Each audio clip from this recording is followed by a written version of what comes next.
Les colliers de coquillages, adapté d'un conte d'Ossianie.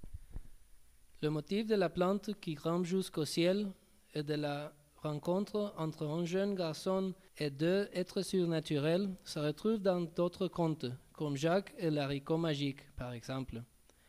L'être surnaturel féminin protège le garçon et le cache.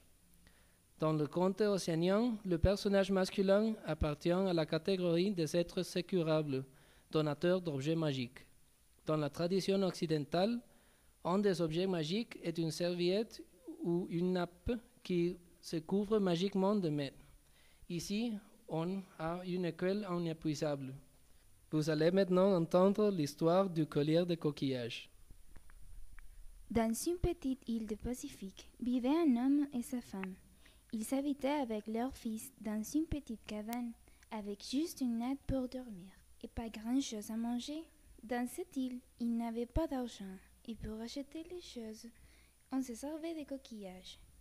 Les riches avaient beaucoup de coquillages, les pauvres n'en avaient presque pas.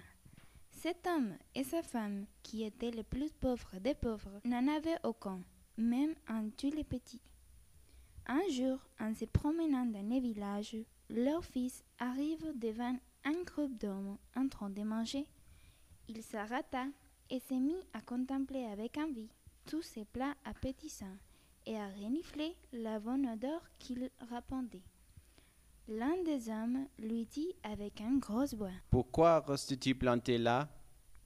Cet homme était le plus gras de tous, et il portait à son queue 3 magnifiques colliers de coquillages, des blanches, des jaunes, des roses, des coquillages de toutes les couleurs et de toutes les tailles. Les garçons restaient bouche bée devant de si beaux colliers et ne pensaient pas à répondre. Alors, l'homme se mit en colère. Il se leva en faisant sentir ses coquillages et cria un cri plus fort. Eh bien, vas-tu répondre? Que fais-tu là? Pourquoi regardes-tu comme ça mes coquillages? Il enleva un de ses coquillages, l'agita sur le nez du garçon et ajouta fièrement: Tu n'en as jamais vu d'aussi beau, je parie. Les autres hommes se tordaient de rire en voyant la mine honteuse du garçon. Alors, celui-ci regarda l'homme bien en face et lui dit: Un jour, moi aussi j'aurai plein de coquillages. J'en aurai même plus que toi. L'homme était tellement stupéfait qu'il ouvrait et fermait la bouche comme un poison, sans arriver à parler. Enfin, il s'écria: Fige le camp d'ici, avant que je te crasse comme un escargot, petit insolent. Ne sais-tu pas que celui qui possède le plus de coquillages est le chef de l'île? Et toi, moustique, tu prétends que tu peux avoir de plus beaux colliers que le mien? Alors, viens me le montrer. Celui qui aura le plus de coquillages sera le chef de l'île. Mais je crois que tu n'aurais jamais autre chose que cette miette de mes colliers. En disant cela, il cassa un morceau de coquillage et le jeta aux pieds du garçon. Celui-ci avait les yeux en feu. Il ramassa les morceaux de coquillage et s'en alla sans rien dire, poursuivi par les rires des hommes. La tête baissée, il marcha vers la sortie du village et rencontra une femme qui portait un panier d'oranges. Il lui montra son bout de coquillage et demanda timidement: S'il te plaît, pourrais-tu me vendre une orange? La femme ne répondit rien, mais prit les morceaux de coquillage.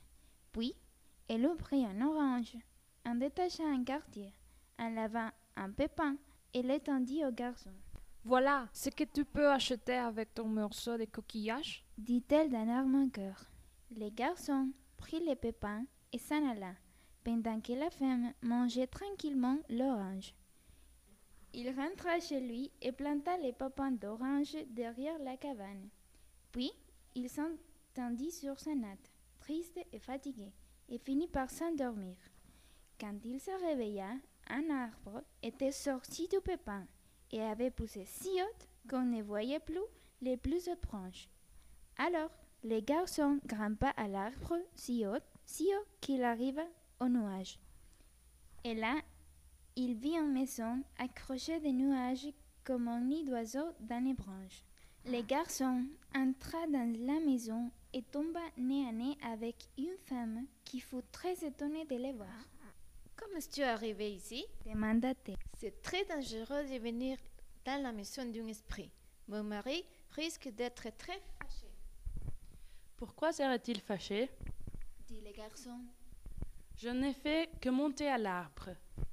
Mais la femme le poussa et la cacha sur une natte car elle entendait son mari arriver. Aussitôt, entre les maris, s'est mis à renifler, sniff, sniff, sniff, ici et là. Il eut vite fait de trouver les garçons. Je savais bien que ça sentait l'homme. Ce n'est qu'un enfant. Dit sa femme. Laisse-le tranquille. Ils se mirent tous les deux à manger et la femme donne un écuelle au garçon. En levant les couvercles, il vit qu'elle était pleine de nourriture. Il commença à manger, mais il avait beau manger. L'écuelle était toujours pleine. À la fin, son ventre était rond comme un ballon. Alors, il remit les couvercles sur l'écuelle. Puis, l'esprit lui donne un morceau de bambou rempli de coquillages. Émerveillé, le garçon fit couler les coquillages dans sa main.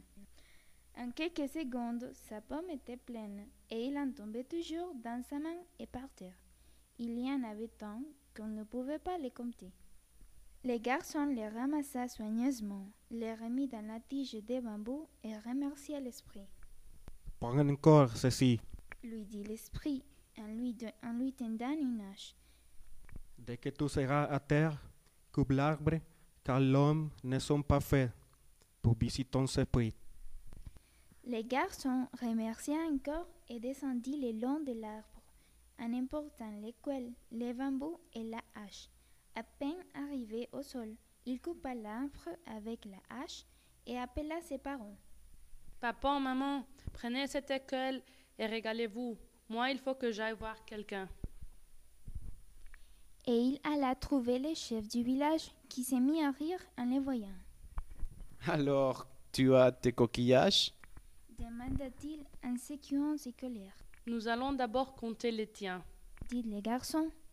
Les voisins firent le cercle autour d'eux et ils comptèrent. Le chef avait beaucoup de coquillages, mais quand les garçons montrent les siens, tout resterait sans parole. Les mains du garçon en étaient pleines et il en tombait toujours. Il y en avait tant qu'on ne pouvait pas les compter. Le chef ne riait plus. Il alla se cacher dans sa maison et tout le monde applaudit les garçons. Désormais, c'est lui le chef du village.